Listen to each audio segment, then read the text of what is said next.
And we're joined by Janae Oliver at the Painters Market fruit stand. It's that time of year, but what people will expect at a fruit stand is a little different, I guess. It is going to be a little bit different this year. We did have a 100% loss on our peaches and apricots, so we will be sourcing from outside of Canada and bringing some fruit up from the States this year. There you are smiling. 100% loss. Yeah. That's not Yeah, good. it's not great. 2 years ago, we had about an 85% loss on our peaches, and so it hasn't been great to lose 2 crops in 3 years, but we're moving forward. We grow over 100 different types and varieties of crops here at Painters, and we just are leaning into those other crops. We planted 4 times the amount of watermelon, twice the amount of cantaloupe, and we've got lots of things growing out the back. We'll have a huge harvest anyway. Okay, so on the peach front, there we see peaches on the shelves from Georgia. We do, yeah. First time for everything, I guess. And this is the first time we've ever had peaches in from Georgia, and I think ever from the States anywhere.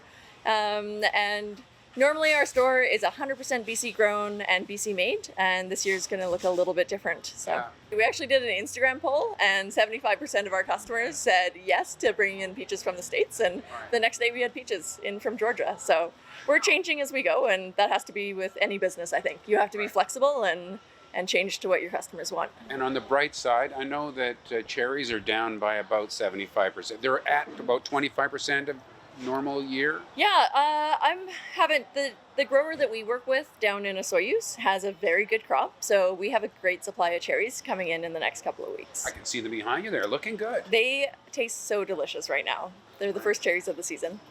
And then I guess you've got other things like watermelon and things like that. Yeah, that'll be we have coming? apples and we have pears and we have Italian prune plums, damson plums, Reeves plums. We have quite a few other crops that will be coming in, and you probably won't even notice the difference when you come into the market. We will still be full. There's going to be a huge harvest. We've got lots of vegetables.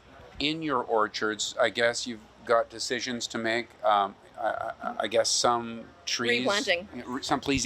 Trees need to be replanted. Others can be pruned differently. For sure. Yeah, replanting I think is going to be a big difference this year, because I'm looking at the varieties that made it through with crops this year. I'll be definitely leaning towards those crops. I know all of the plums that are freestone plums, the Reeves plums, the prune plums, they all have a great crop, and the plums I'm replanting are going to be those varieties that made it through. So peaches, it looks like the peach trees that were a little bit older didn't make it through the winter. Those are the ones that are dying. So we'll just be replanting our orchards more frequently now. Right. And I guess because of things like this, the future of our orchards is going to be a little different. People are going to lean into the ones that seem to want to survive those really cold snaps. It'll be back in the 50s when we used to get those really, like the lake used to freeze over. So we'll be planting those really hardy varieties and really hardy types of fruit going forward. Well, thanks very much for this, and the market looks great. Thanks for coming by. Thanks for watching Kelowna Now.